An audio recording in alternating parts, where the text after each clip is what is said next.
हम सब जानते हैं कि भारत को 15 अगस्त 1947 को ब्रिटिश हुकूमत से आज़ादी मिली। लेकिन आज़ाद भारत का एक हिस्सा ऐसा भी था जहां आज़ादी के बाद भी कई बरस तक विदेशियों का शासन रहा।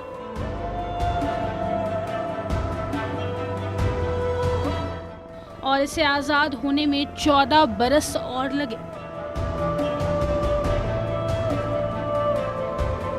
यह हिस्सा था देश का तटीय क्षेत्र गोवा, जो उस समय पुर्तगालियों के कब्जे में था। दरअसल 1946 में जब ये साफ हो गया कि अंग्रेज अब भारत में अधिक समय तक अपना शासन नहीं चला पाएंगे, तब राष्ट्रीय नेता यह मानकर चल रहे थे कि अंग्रेजों के साथ साथ पुर्तगाली भी गोवा छोड़कर चले जाएंगे। हालांकि स्वतंत्रता सेनानी और समाजवादी विचारधारा में यकीन रखने वाले राम मनोहर लोहिया इस बात से इत्तेफाक नहीं रखते थे। यही वजह थी कि लोहिया ने 18 जून 1946 को गोवा पहुंचकर पुर्तगालियों के खिलाफ आंदोलन शुरू किया। इस आंदोलन में हजारों गोवावासी शामिल हुए। हालांकि कई साल के संघर्ष के बाद गोवा को 1961 में आजादी मिली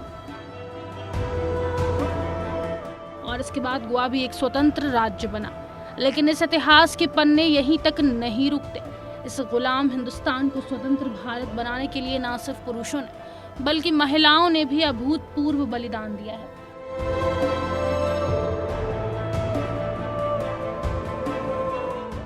अठारह जून 1858 को भारत के प्रथम स्वतंत्रता संग्राम की सबसे महत्वपूर्ण हस्तियों में से एक झांसी की रानी लक्ष्मीबाई ग्वालियर में अंग्रेजों के खिलाफ लड़ते हुए शहीद हो गई।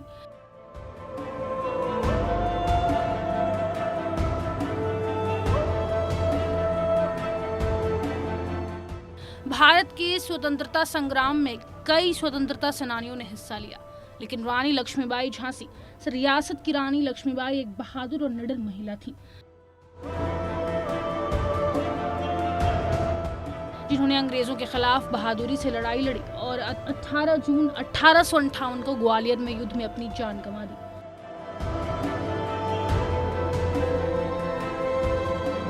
लक्ष्मीबाई का जन्म 19 नवंबर 1828 को वाराणसी में महाराष्ट्रीयन माता पिता मोरपंत ताबे और भागीरथ बाई के घर हुआ था।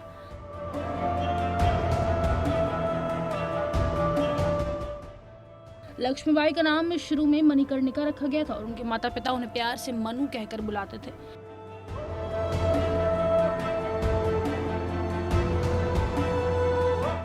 मणिकर्णिका ने 4 साल की उम्र में अपनी मां को खो दिया और उनका पालन पोषण उनके पिता ने किया, जो एक दरबारी पेशवा के लिए काम करते थे।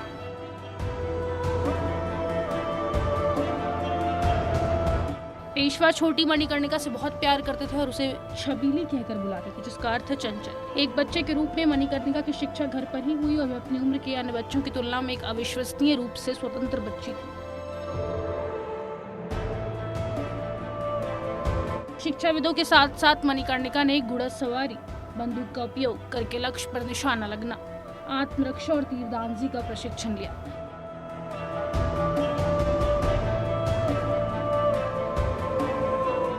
अठारह 1842 में मणिकर्णिका का विवाह झांसी के महाराजा राजा गंगाधर राव से हुआ और उसके बाद उनका नाम लक्ष्मीबाई रखा गया, एक ऐसा नाम जो इतिहास में दर्ज हो गया और बहुत सम्मान अर्जित किया।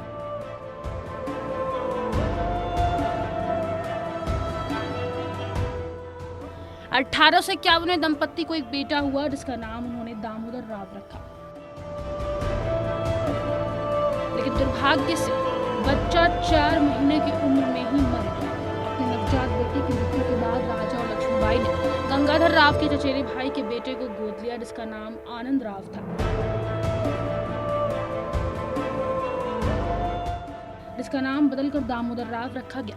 इस गोद लेने की प्रक्रिया को एक ब्रिटिश राजनीतिक अधिकारी ने देखा था। राजा गंगाधर राव ने ब्रिटिश अधिकारी को एक पत्र भी दिया जिसमें उनसे अनुरोध किया गया था कि वह लक्ष्मीबाई को उनके शेष जीवन के लिए झांसी की सरकार दे दे। Bureau report, N Bharat.